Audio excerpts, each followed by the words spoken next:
Please visit my link. Do like, share and subscribe. Thank you. Hello everyone, मेरा नाम है B Jyoti Singh और आज हम लोग पढ़ने जा रहे हैं हमारे आरोह बुक का नेक्स्ट चैप्टर कैमरे में बंद अपाहिज, जिसको कि लिखा है श्री रघुवीर सहाय जी ने। First paragraph. हम दूरदर्शन पर बोलेंगे, हम समर्थ शक्तिवान, हम एक दुर्बल को लाएंगे एक बंद कमरे में, उससे पूछेंगे तो आप क्या अपाहिज हैं? तो आप क्यों अपाहिज हैं? आपका अपाहिजपन तो दुख देता होगा, देता है। विद इन ब्रैकेट, कैमरा दिखाओ इसे बड़ा बड़ा। हाँ तो बताइए आपका दुख क्या है? जल्दी बताइए, वह दुख बताइए। बता नहीं पाइएगा। संदर्भ। प्रस्तुत काव्यांश हमारे पाठ्य पुस्तक आरोह भाग 2 में शामिल कैमरा में बंद अपाहिज शीर्षक कविता से लिया गया है।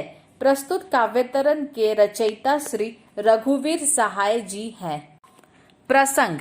रघुवीर सहाय कवि होने के साथ साथ एक प्रतिष्ठित पत्रकार भी थे। इस कविता के अंतर्गत उन्होंने पत्रकारिता की दुनिया में होने वाले व्यवसायीकरण और उसके फलस्वरूप उत्पन्न नैतिकता के हास्य को कविता का कथ्य बनाकर दूरदर्शन पर प्रसारित एक साक्षात्कार के माध्यम से चित्रित किया है। व्याख्या।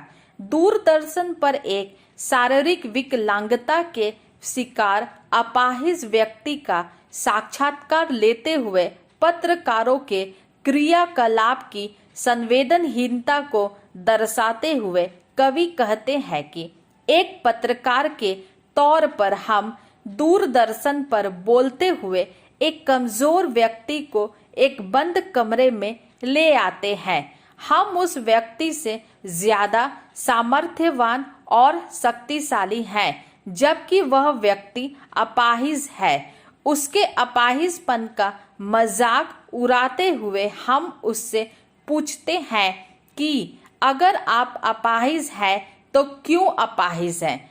आप अपना दुख बताइए। आपका अपाहिजपन तो आपको दुख करता होगा। यह देखकर कि अपाहिज व्यक्ति कुछ कहने या रोने की स्थिति में है, कार्यक्रम को प्रस्तुत कर रहा व्यक्ति टेक्नीशियन को निर्देशित कर उसे कैमरे पर इसे बड़ा बड़ा करके प्रस्तुत करने को कहता है। एक अपाहिज व्यक्ति से उसकी विकलांगता पर प्रश्न करके उसके दुखों को कुरेदने के पीछे मूल उद्देश्य वास्तव में उस अपाहिज के प्रति सहानुभूति या हमदर्दी को व्यक्त करना नहीं, बल्कि उसके दुख का सार्वजनिक प्रदर्शन करके लोगों की करुणा एवं दया की भावनाओं को जागरूक कर उसका व्यावसायिक लाभ उठाना है। फिर उस तरह के संवेदनशील प्रश्नों की श्रृंखला प्रारंभ हो जाती है, जैसे आपको क्या दुख है? आपका दुख कैसा है? जल्दी बताइए। कवि यहाँ व्यंग्यात्मक ढंग से यह इशारा कर देता है कि वह नहीं बता पाएगा। वास्तव में जो दुख होता है वह जल्दी अपने दुख को सही ढंग से व्यक्त नहीं कर पाता। Next paragraph. सोचिए, बताइए आपको अपाहिज होकर कैसा लगता है? कैसा यानी कैसा लगता है? विद इन ब्रैकेट, हम खुद इशारों से बताएंगे कि क्या ऐसा। सोचिए, बताइए, थोड़ी कोशिश करिए। विद इन ब्रैकेट, यह अवसर खो देंगे। आप जानते हैं कि कार्यक्रम रोचक बनाने के वास्ते हम पूछ पूछ कर उसको रुला देंगे। इंतजार करते हैं आप भी उसके रो पड़ने का। करते हैं। संदर्भ सेम रहेगा। प्रसंग। कवि दूरदर्शन कार्यक्रम के प्रस्तुतकर्ता की भाव भंगिमा युक्त प्रस्तुति का चित्रण करते हुए कहता है कि वह उस अपाहिज व्यक्ति से बार बार जोर देकर अमानवीय ढंग से केवल अपने कार्यक्रम की प्रसिद्धि और व्यावसायिक सफलता को प्रमुखता देते हुए प्रश्न पूछता है। व्याख्या।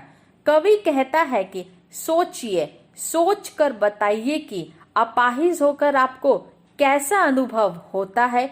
वास्तव में यहाँ कवि ने कार्यक्रम प्रस्तुतकर्ता के घृणित उद्देश्य को स्पष्ट करने की कोशिश की है, जो किसी दुखी और लाचार तथा शारीरिक रूप से अक्षम व्यक्ति से इस प्रश्न को पूछने में निहित है। वह इस दुख को भोग कर कैसा महसूस करता है। जैसा प्रश्न अमानवीयता की हद पार करने जैसा है। वस्तुतः जो दुखी है वह तो स्वयं ही इतना आहत होता है कि उसका कुछ न बोल पाना स्वाभाविक है। लेकिन इतना ही नहीं, व्यावसायिक सफलता के लिए आतुर कार्यक्रम प्रस्तुतकर्ता संवेदनशीलता को ताक पर रखकर स्वयं अपंगता को दिखाने वाले इशारे करके अपाहिज व्यक्ति को किसी भी तरह यह कहने के लिए मजबूर करता है कि वह दुखी है, क्योंकि उसका अंतिम और एकमात्र उद्देश्य अपाहिज व्यक्ति के माध्यम से लोगों के अंदर करुणा एवं दया की भावना को कुरेद कर उसका व्यावसायिक लाभ उठाना और कार्यक्रम को सफल बनाना है। कार्यक्रम को प्रस्तुत करने वाला उसके अपाहिजपन को नाटकीय और हास्यपात बना देता है।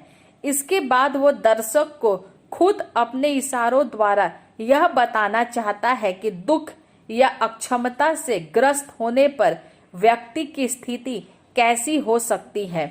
वह अपाहिज व्यक्ति से बार बार प्रश्न करके उसको अपाहिजपन का एहसास कराकर उसे बोलने और रोने पर मजबूर करता हुआ कहता है कि अपंगता को दर्शाने और बताने का यह बेहतर मौका है, जो नहीं रोने पर अपाहिज व्यक्ति के हाथ से निकल जाएगा। वस्तुतः यहाँ प्रश्नकर्ता को केवल एक उद्देश्य है, किसी भी प्रकार से कार्यक्रम को दर्शकों की नजर में सफल एवं प्रभावशाली बनाना। कवि यहाँ स्पष्ट करना चाहता है कि टीवी कैमरे के सामने बैठा अपाहिज व्यक्ति अपनी शारीरिक अक्षमता या दुर्बलता से संभवतः परेशान नहीं हो, उसके मन में कमजोरी का एहसास नहीं हो, तो भी कार्यक्रम पेश करने वाले जबरन उसे इसकी याद दिलाएंगे, क्योंकि जब वो रोएगा, दुखी होगा, तभी इसी प्रस्तुतिकरण और कार्यक्रम दोनों को सफलता मानी जाएगी। वास्तव में सामाजिक उद्देश्य से युक्त कार्यक्रम तभी सफल माना जा सकता है जब वह अपनी प्रस्तुति से लोगों की करुणा एवं सहानुभूति की भावना को जागृत कर दे। यह एक त्रासदीपूर्ण विडंबना है। Next paragraph. फिर हम पर्दे पर दिखलाएंगे फूली हुई आंख की एक बड़ी तस्वीर, बहुत बड़ी तस्वीर, और उसके होठों पर एक कसमसाहट भी। विद इन ब्रैकेट, आशा है आप उसे उसकी अपंगता की पीड़ा मानेंगे। एक और कोशिश, दर्शक धीरज रखिए, देखिए हम दोनों एक संग रुलाने हैं, आप और वो दोनों। विद इन ब्रैकेट, कैमरा बस करो, नहीं हुआ रहने दो, पर्दे पर वक्त की कीमत है, अब मुस्कुराएंगे हम।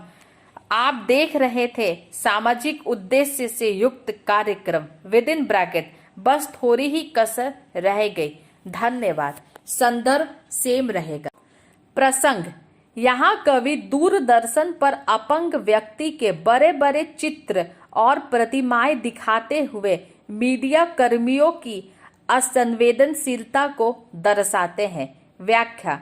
कवि आगे कहते हैं कि कार्यक्रम का प्रस्तुतकर्ता पर्दा पर फूली हुई आंख की बड़ी तस्वीर दिखाने और अपाहिज व्यक्ति के होठों की कसमसाहट अर्थात पीड़ा को कह पाने और न कह पाने के बीच उसके चेहरे पर उभर असमंजस, दुख, बेचैनी को दर्शकों को दिखाने की बात करते हुए दर्शकों से उसे ही अपाहिज व्यक्ति के अपाहिजपन से उत्पन्न वास्तविक पीड़ा मानने के लिए कहता है। उसकी दृष्टि में कार्यक्रम तभी सफल माना जाएगा जब अपाहिज व्यक्ति और दर्शक दोनों को ही मनोदशा या मनोस्थिति एक जैसी हो जाएगी। अपाहिज व्यक्ति अपनी शारीरिक अक्षमता के गहरे दुख के कारण प्रस्तुतकर्ता के निर्देश पर रो नहीं पाता, तो वो उसे पर्दा पर व्यक्त की कीमत का एहसास कराता है। जैसे पीड़ा को निर्धारित सीमित समय में व्यक्त कर देना उसके लिए अत्यंत जरूरी है। कवि के अनुसार टेलीविजन पर व्यक्त की कीमत के बारे में बताकर और अपाहिज की पीड़ा को कुरेद कर उसे रुला देने के पीछे कार्यक्रम के निर्माताओं का केवल एक ही उद्देश्य है, कार्यक्रम की व्यावसायिक सफलता और लोकप्रियता। पीड़ित व्यक्ति की मानसिक अवस्था और संवेदन से उनका कुछ लेना देना नहीं होता। इस तरह सारे सामाजिक नारे और कार्यक्रम व्यावसायिक प्रचार प्रसार में तब्दील कर दिए जाते हैं। एक संवेदनशील समाज के लिए यह अत्यंत खतरनाक और भयावह स्थिति है, क्योंकि इससे अमानवीय एवं त्रासद स्थितियां पैदा होती है, जो सभ्य समाज एवं संवेदनशील मनुष्य दोनों के लिए समान रूप से कष्टदायी है। Thank you. Please visit my link. Do like, share and subscribe. Thank you.